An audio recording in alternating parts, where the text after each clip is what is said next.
भाई ये है पल्सर 125 सीसी की मोटरसाइकिल। अब ये मोटरसाइकिल तो आपने काफ़ी ज़्यादा देखी होंगी रिव्यू के मामले में। मैं आपको ऐसा रिव्यू करके दिखाऊंगा कि भाई कंप्लीट डिटेल पता लग जाए और कंप्लीटली पता लग जाए गाड़ी में एक्चुअल में है क्या, कौन सी कंपनी ने क्वालिटी दी है, क्या चीज़ है क्या नहीं है। तो फटाफट से इसे अनबॉक्स करते हैं, मतलब इसकी टंकी वंकी सब उतारते हैं।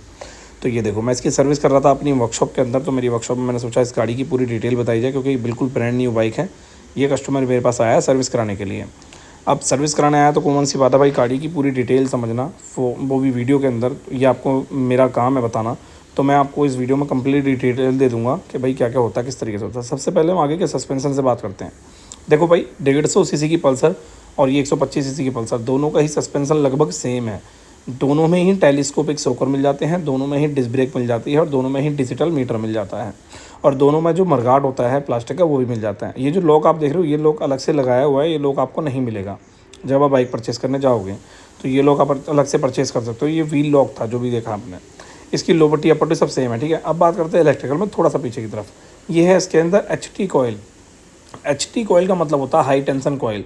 जो CDI का जो करंट होता है ना, वो CDI ECUC का जो करंट होता है वो सारा HT कॉयल में आके वो अपना प्लग पे जाता है। अब इसके अंदर आपको बता दिया 125 सीसी की मोटरसाइकिल है, तो भाई कंपनी ने इसके अंदर स्पार्क प्लग सिंगल दिया है, तो HT कॉयल भी सिंगल होती है।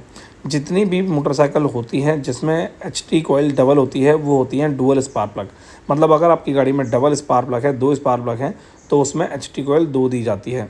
ध्यान रखना ये चीज़। देखो यहाँ पे एक फेस भी दे रखा है, क्योंकि इसकी पूरी ही बॉडी ये पल्सर 150 की है और जो इंजन है वो पल्सर 125 सीसी का है।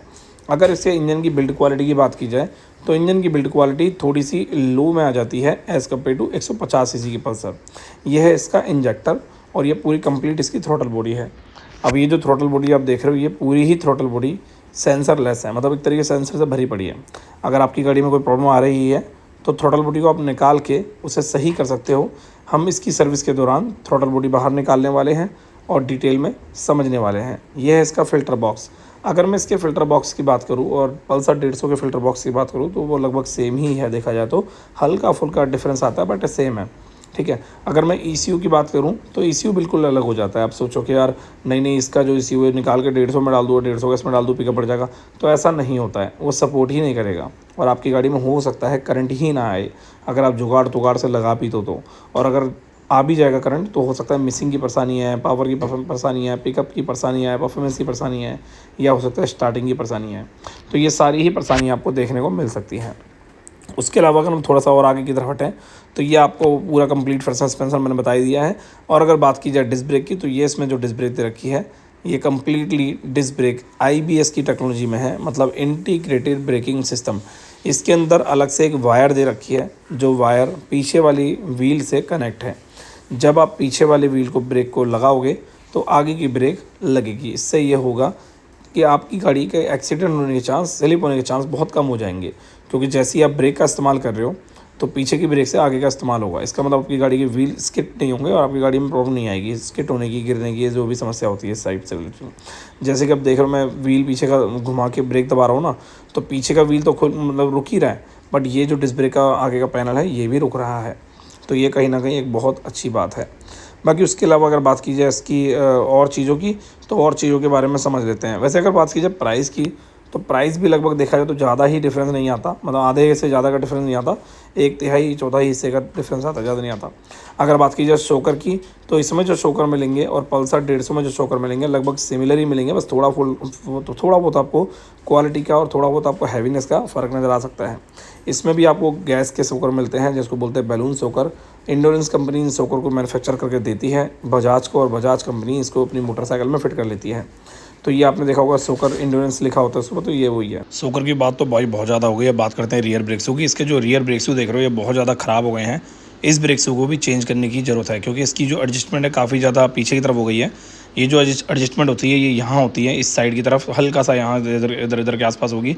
अगर ये बिल्कुल ही आगे की तरफ चले जाएगी, मतलब अभी जो हो रखा है आप देख रहे हो पूरी कंप्लीटली आगे कसी हुई है।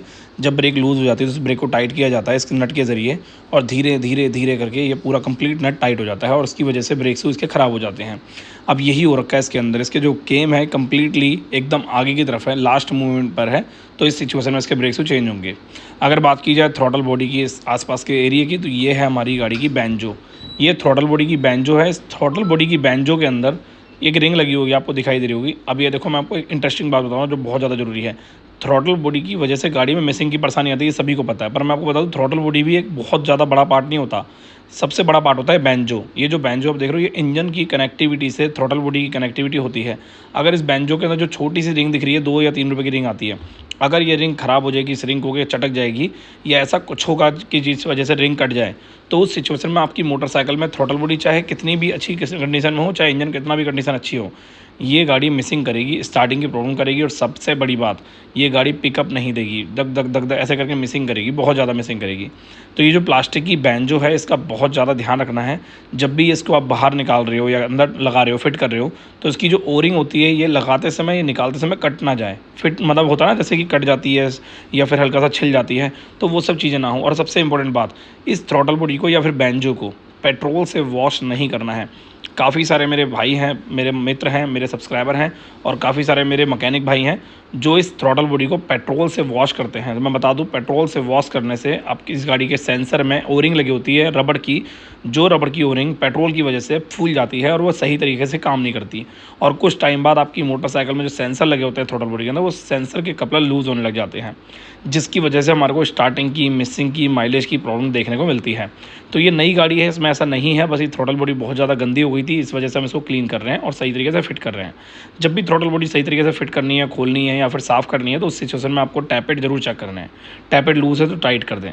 और सबसे बड़ी बात, इसकी चेन की कंडीशन देखो, 150 पल्सर की चेन सेट और 125 का चेन सेट, सिमिलरली देखा जाए तो दोनों ही बराबर होते हैं।